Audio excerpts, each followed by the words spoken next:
అసలు section 67 IT act ఎప్పుడు పెట్టాలి? ఏవైనా అశ్లీలమైన విషయాలు, మహిళలను పురుషులను అగౌరవపరిచే విషయాలు, మరి ముఖ్యంగా అశ్లీలమైన విషయాలు, it clearly talks about obscenity. Any electronic material which perpetrates obscenity, which is aimed to damage the reputation of a person with the obscene material, then 67 IT Act has to be booked. అశ్లీలమైన, సభ్య సమాజం భరించలేని ఈ అశ్లీలమైన విషయాలు ఏవైతే ఉన్నాయో వాటికి సంబంధించిన section 67 IT act. ఆ సెక్షన్ 67 IT యాక్ట్ ఈరోజు బీఆర్ఎస్ నాయకుల మీద, బీఆర్ఎస్ కార్యకర్తలు ఎడాపెడే విచ్చల విడిగా పెడుతున్నారు. ఈరోజు వీళ్ళ పిచ్చి ఎంత దాకా పోయిందంటే, తెలంగాణ ప్రజలు జాగ్రత్తగా గమనించాలి.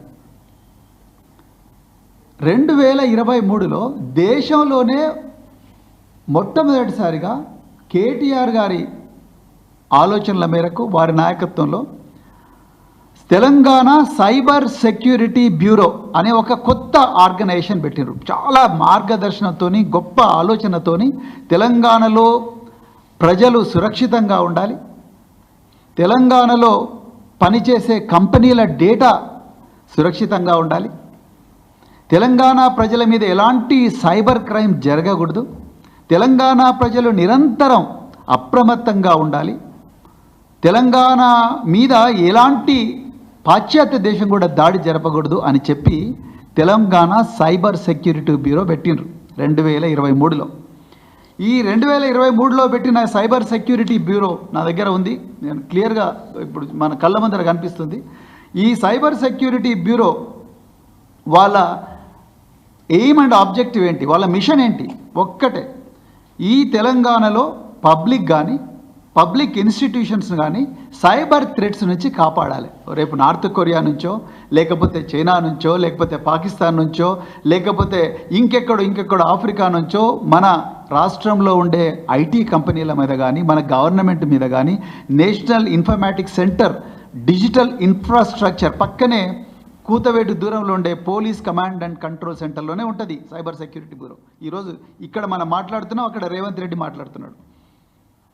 సో ఆ సైబర్ సెక్యూరిటీ బ్యూరో ఈ డిజిటల్ ఇన్ఫ్రాస్ట్రక్చర్ను కాపాడడం కోసం పెట్టినారు. అదేవిధంగా సామాన్య ప్రజలు ఈ సైబర్ క్రైమ్స్ నుంచి మోసపోకుండా, అది ఆన్లైన్ ఫ్రాడ్ కావచ్చు, అదేవిధంగా డిజిటల్ ఫ్రాడ్ కావచ్చు, అదేవిధంగా మరి బెట్టింగ్ ఫ్రాడ్ కావచ్చు, క్రిప్టో ఫ్రాడ్స్ కావచ్చు, స్టాక్ మార్కెట్ ఫ్రాడ్స్ కావచ్చు, పిగ్ బుచరింగ్ కావచ్చు, డేటింగ్ ఫ్రాడ్స్ కావచ్చు, స్టాక్ మార్కెట్ స్కామ్స్ కావచ్చు, డిజిటల్ అరెస్ట్ స్కామ్స్ కూడా కావచ్చు. వీటన్నిటి నుంచి నిరంతరం ప్రజల్ని అప్రమత్తం చేసి ప్రతి కంపెనీకి కూడా సెక్యూరిటీ ఫైర్ వాల్స్ కరెక్ట్గా ఉన్నాయా లేదా, ఎందుకంటే వేల కోట్ల రూపాయల ట్రాన్సాక్షన్స్ జరుగుతూ ఉంటాయి, లక్షలాది మంది, కోట్లాది మంది ప్రజల జీవితాలు వీటి మీద ఆధారపడుతున్నాయి. వీటి గురించి మనం కాపాడే రాబోయే రోజుల్లో ప్రపంచం అంతా డిజిటైజ్ కాబోతున్నదన్న ఒక గొప్ప దార్శనికతతోని కేటీఆర్ గారు పెట్టారు ఈ తెలంగాణ సైబర్ సెక్యూరిటీ బ్యూరో. కానీ ఈరోజు తెలంగాణ ప్రజలు తెలుసుకోవాల్సిన విషయం ఏంటంటే, ఈ సైబర్ సెక్యూరిటీ బ్యూరోను రేవంత్ రెడ్డి హోంమంత్రిగా ఉండి ఈ సైబర్ సెక్యూరిటీ బ్యూరోను ఈ చిన్న సోషల్ మీడియా యాక్టివిస్టుల మీద పోలీస్ కేసులు పెట్టడానికి వాడుతూ ఉన్నారు. అది కూడా ఎంత ఘోరం అంటే, సువమోటో ఆ కానిస్టేబుళ్లకు వాళ్ళు ఏం చేస్తున్నారో కూడా తెలియదు, వాళ్ళు కన్నీరు ముండేరుగా ఏడుస్తూ ఉన్నారు. మమ్మల్ని పెట్టమంటున్నారు, మమ్మల్ని ఈ ఎఫ్ఐఆర్ రాయమంటున్నారు, మేము రాస్తూనే ఉన్నాం. వాళ్ళు ఏం రాస్తున్నారో వాళ్ళకు తెలియదు. వాళ్ళకు ఒకటి మెసేజ్ వస్తుంది, ఆ మెసేజ్ను కాపీ పేస్ట్ చేస్తున్నారు, పేస్ట్ చేసి దాన్ని ఎఫ్ఐఆర్గా మారుస్తూ ఉన్నారు. అసలు సైబర్ సెక్యూరిటీ బ్యూరో చేయాల్సిన పని ఏంటి? ఈ రాష్ట్రంలో ప్రజలను డిజిటల్ ఫ్రాడ్స్ నుంచి రక్షించాలి కదా. ఈ రాష్ట్రంలో కంపెనీలను డిజిటల్ ఫ్రాడ్స్ నుంచి, అటాక్స్ నుంచి, హ్యాకింగ్స్ నుంచి రక్షించాలి కదా. ఈ రాష్ట్రంలో గవర్నమెంట్ డిజిటల్ ఇన్ఫ్రాస్ట్రక్చర్ను సురక్షితంగా ఉంచాలి కదా. ఈ రాష్ట్రంలో నేను ఇంతకుముందు చెప్పిన ఫ్రాడ్స్ అన్నిటి మీద, ప్రజల మీద క్రైమ్స్ కాకుండా చూడాలి కదా. ఇలా మనం డేటా చూస్తే, క్రైమ్ రికార్డ్స్ బ్యూరో డేటా చూస్తే, డీజీపీ గారి ప్రెస్ కాన్ఫరెన్స్లో చెప్పారు, పోయిన సంవత్సరం ఈ రాష్ట్రంలో 43% సైబర్ క్రైమ్స్ పెరిగినాయి. మరి సైబర్ క్రైమ్స్ తగ్గించాల్సిన బాధ్యత ఎవరిది? సైబర్ సెక్యూరిటీ బ్యూరోది. వీళ్ళకు లక్షల రూపాయలు, కోట్ల రూపాయల శాలరీ వస్తూ ఉన్నది. సీనియర్ మోస్ట్ ఐపీఎస్ ఆఫీసర్లు ఉంటారు. మా అధినాయకులు కేసీఆర్ గారు ఎవ్వరు ఏ ఆఫీసర్ పేరు కూడా మనం తీసుకోకూడదు, మనకు ఆఫీసర్లు శత్రువులు కాదు, మనం వ్యవస్థలో ఉండే లోపాల గురించే మాట్లాడాలని చెప్పినారు. కాబట్టి మేము ఏ ఆఫీసర్ గురించి మాట్లాడడం లేదు. కానీ ఈరోజు సైబర్ క్రైమ్స్ కంట్రోల్ చేయాల్సిన బాధ్యత ఎవరిది ఉంది? సైబర్ సెక్యూరిటీ బ్యూరోది ఉంది. ఈ సైబర్ సెక్యూరిటీ బ్యూరోలో ఉండే ఆఫీసర్లందరూ ఈరోజు చేస్తున్న పనేంది? టీఆర్ఎస్ నాయకుల మీద అక్రమంగా కేసులు పెట్టడం మాత్రమే చేస్తున్నారు. వీళ్ళు ఇంకా ఏమీ చేస్తలేరు, సుమోటో చేస్తున్నారు. ఇంకా రెండవది, ఈ ఎఫ్ఐఆర్లో చాలా చోట్ల కూడా ఒక కొత్త పదం కనిపెట్టినారు వీళ్ళు, సైబర్ పెట్రోలింగ్ అని. చాలా మంచిగా ఉంది, సైబర్ పెట్రోలింగ్ కనిపెట్టినారు. నేను ఇవాళ రేవంత్ రెడ్డి గారిని అడుగుతున్నా, అయ్యా మీ cyber security bureau cyber patrolling చేస్తున్నది, మరి సైబర్ పెట్రోలింగ్ చేస్తున్నప్పుడు బీఆర్ఎస్ నాయకులు, కాంగ్రెస్ ఈ రాష్ట్రానికి పట్టిన చీడ, ఈరోజు ప్రతి చోట కూడా కుంభకోణాలు జరుగుతున్నాయి, రైతులు కన్నీళ్లతో ఏడుస్తూ ఉన్నారు అని చెప్పి ఏవైతే వీడియోలు ఉన్నాయో, ఆ స్టేట్మెంట్లు ఉన్నాయో అవి మాత్రమే మీకు కనిపిస్తున్నాయి. మీరు గాంధీ భవన్ దగ్గర కళ్ళు మూసుకుంటున్నారు, బీజేపీ ఆఫీస్ దగ్గర కళ్ళు మూసుకుంటూ ఉన్నారు, కాంగ్రెస్ ఎంపీలు పెట్టిన ఘోరమైన పోస్టులు కళ్ళు మూసుకుంటూ ఉన్నారు. నేను సైబర్ సెక్యూరిటీ బ్యూరో, మీరు నిజంగా సైబర్ పెట్రోలింగ్ చేస్తుంటే మీకు బీఆర్ఎస్ సోషల్ మీడియా హ్యాండిల్సే కనిపిస్తున్నాయా? ఇలా రేవంత్ రెడ్డి సైన్యం చూడండి ఎంత ఘోరంగా కేటీఆర్ గారి మీద ఘోరంగా మీమ్స్ తయారు చేసి, అదేవిధంగా కేసీఆర్ గారి మీద ఘోరంగా మీమ్స్ తయారు చేసి, అదేవిధంగా ఇంకా ఘోరమైన విషయాలు ఇంకా చెప్పలేము. కేటీఆర్ గారి మీద తెలంగాణ కాంగ్రెస్ ఆటో రాముడు అని చెప్పి ఒకటి, అదేవిధంగా రేవంత్ సైన్యం, అదేవిధంగా కిరణ్ కుమార్ చామల్ అయిన ఎంపీ ఎంత ఘోరమైన కామెంట్స్ చేస్తున్నారు చూడండి. అదేవిధంగా నిన్నగాక మొన్న రేవంత్ రెడ్డి గారిని, కేసీఆర్ గారిని పోలుస్తూ ఘోరంగా మనుషుల రెప్యుటేషన్ దెబ్బతీసే విధంగా తెలంగాణ కాంగ్రెస్ డైరెక్ట్గా సోషల్ మీడియా హ్యాండిల్లో చేస్తున్నది. అదేవిధంగా ఈ గౌతమ్ ఇది ఒక సోషల్ మీడియా యాక్టివిస్ట్, రైతుల బాధలన్నీ, రైతుల కష్టాలు, కన్నీళ్ళన్నీ కూడా ప్రజలకు చెప్పే ప్రయత్నం రాజ్యాంగబద్ధంగా ఆర్టికల్ 19 ఇచ్చిన హక్కులతోని ఈయన చెప్తా ఉన్నాడు. ఈయన మీద ఎంత ఘోరంగా రాస్తారు, బాలిక అత్యాచారం కేసులో కేటీఆర్ ప్రధాన అనుచరుడు, ఇదా మీరు చెప్పేది?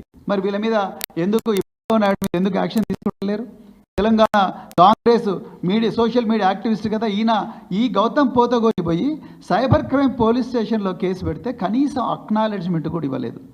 Then where is your cyber policing? అదేవిధంగా మన్నే క్రిషాంక్, ఈయన మీద ఎన్నో అక్రమ కేసులు పెట్టిండ్రు. ఈయన ఉస్మానియా యూనివర్సిటీలో స్కాలర్, ఎన్నో అక్రమ కేసులు పెట్టిండ్రు. ఈయన మీద ఏమని రాసిండు? తూ పెళ్ళై పిల్లలు ఉన్నారు కదరా బాబు, ఇంత గలీజ్ దందాలు చేస్తే బతికేందుకు అని వెన్నెల కిషోర్ అని చెప్పేసి అవుతానో రాసిండ్రు. ఈయన కంప్లైంట్ చేస్తే దాని మీద కూడా కేసులు లేదు.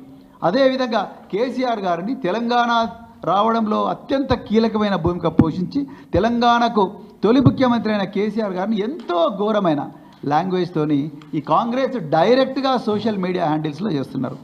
దెన్ నేను ఇవాళ సైబర్ సెక్యూరిటీ బ్యూరో అధికారులను ఓపెన్గా అడుగుతున్నా, ఎక్కడుంది ఫెయిర్నెస్?